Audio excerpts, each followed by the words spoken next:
Salve, Wanyambe. Selamat pagi saudara-saudari yang dikasihi Kristus. Mari kita mengawali hari baru dengan mendengarkan firman Tuhan yang diambil dari Injil Matius pasal 25 ayat 31 sampai dengan 46. Tuhan bersamamu. Inilah Injil suci menurut Matius.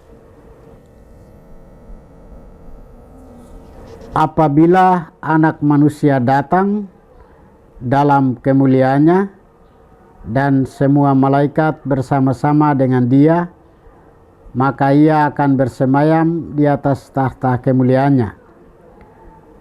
Lalu semua bangsa akan dikumpulkan di hadapannya, dan Ia akan memisahkan mereka seorang daripada seorang, sama seperti gembala memisahkan domba dari kambing. Dan Ia akan menempatkan domba-domba di sebelah kanannya dan kambing-kambing di sebelah kirinya. Dan raja itu akan berkata kepada mereka yang di sebelah kanannya, "Mari, hai kamu yang diberkati oleh Bapa-Ku, terimalah kerajaan yang telah disediakan bagimu sejak dunia dijadikan. Sebab ketika aku lapar, kamu memberi aku makan. Ketika aku haus, kamu memberi aku minum. Ketika aku seorang asing, kamu memberi aku tumpangan. Ketika aku telanjang, kamu memberi aku pakaian. Ketika aku sakit, kamu melawat aku. Ketika aku di dalam penjara, kamu mengunjungi aku." Maka orang-orang benar itu akan menjawab Dia, katanya, "Tuhan, bila manakah kami melihat Engkau lapar dan kami memberi Engkau makan, atau haus dan kami memberi Engkau minum?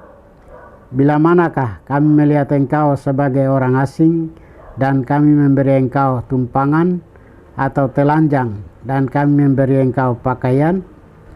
Bila manakah kami melihat Engkau sakit atau dalam penjara dan kami mengunjungi Engkau?" Dan raja itu akan menjawab mereka, "Aku berkata kepadamu, sesungguhnya segala sesuatu yang kamu lakukan untuk salah seorang dari saudaraku yang paling hina ini, kamu telah melakukannya untuk aku." Dan Ia akan berkata juga kepada mereka yang di sebelah kirinya, "Enyalah dari hadapanku, hai kamu orang-orang terkutuk.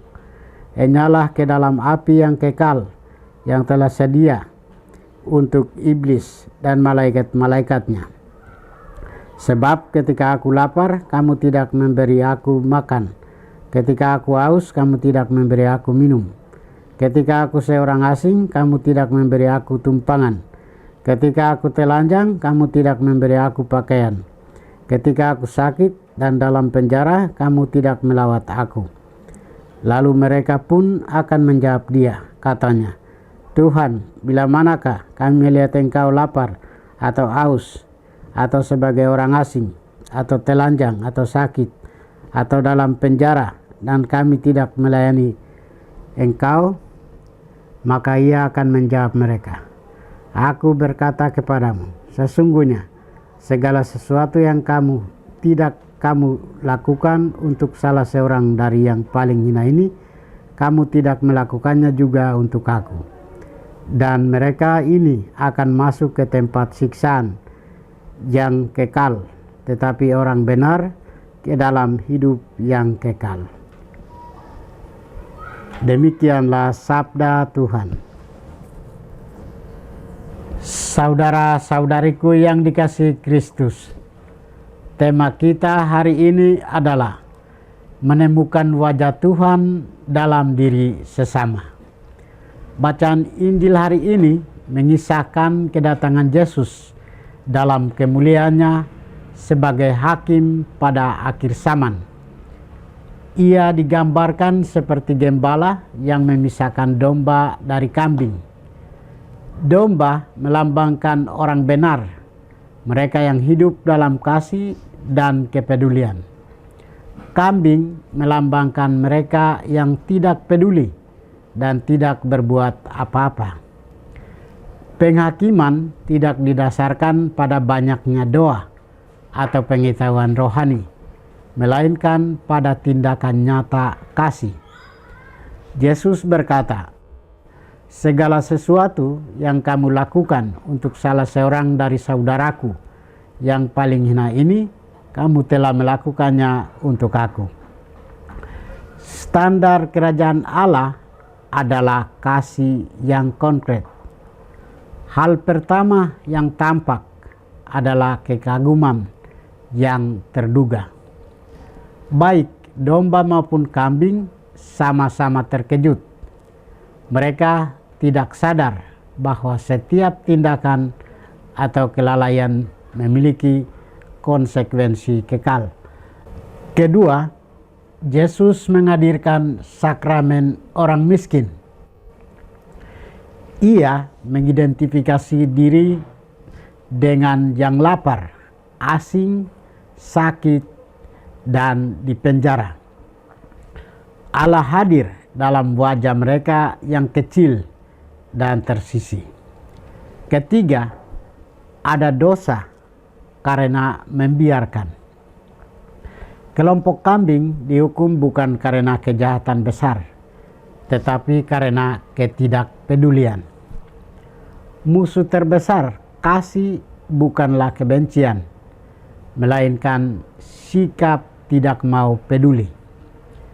Saudara-saudari yang terkasih, bagaimana dengan kita? Melalui baptisan kita dipanggil dan dikuduskan, karena baptisan yang kita terima adalah dari yang kudus. Kuduslah kamu, sebab aku Tuhan Allahmu kudus. Kita yang sudah dikuduskan mesti hidup jujur dan memiliki rasa kepedulian pada sesama. Maka Tuhan bersabda, "Jangan mengutuk orang tuli atau menaruh batu sandungan di depan orang buta." Artinya, kita dilarang untuk mengambil keuntungan dari kelemahan orang lain. Kita hidup dalam kekudusan bukan berarti kita menjauhkan diri dari dunia, melainkan tentang bagaimana kita hadir di dunia. Menjadi kudus berarti dipisahkan dari cara dunia yang penuh egoisme dan menuju pada hidup jujur serta solider. Kasihilah sesamamu manusia seperti dirimu sendiri. Akulah Tuhan, kata kitab suci. Di masa prapaskah, puasa, pantang, doa, dan amal ini, kita diajak untuk selalu membangun kepekaan, kepedulian, dan solider bagi mereka yang menderita. Dengan kesadaran itu, kita pun diutus untuk membuka tangan dan mengulurkannya kepada orang-orang yang menghadapi penderitaan dan kepedihan. Marilah terus mengalirkan kasih kepada sesama yang menderita demi kemuliaan Allah. Tuhan memberkati kita. Marilah kita berdoa. Tuhan, pagi ini kami kembali naikkan puji dan syukur kepadamu. Terima kasih karena Engkau sudah menjaga kami saat kami tidur maupun bangun. Terima kasih untuk udara sejuk dan segar pagi ini. Kami mohon, bukalah mata hati kami, agar kami mampu memandang kemurahan dan karya-Mu. Rahmatilah kami dengan kuasa Roh-Mu, agar kami mampu untuk bertobat dan memuji serta memuliakan-Mu melalui pekerjaan dan pelayanan kami hari ini. Kristus terang dunia, berkatilah keluarga kami. Jadikanlah kami alat kasih-Mu, dan pantaskanlah kami menjadi hamba-Mu yang setia. Demi Kristus, Tuhan dan pengantara kami. Tuhan bersamamu. Semoga kita sekalian, orang-orang yang kita kasih dan doakan, seluruh aktivitas kita hari ini dibimbing, dilindungi, dan diberkati oleh berkat Allah yang Maha Kuasa, Bapa dan Putra dan Roh Kudus. Amin.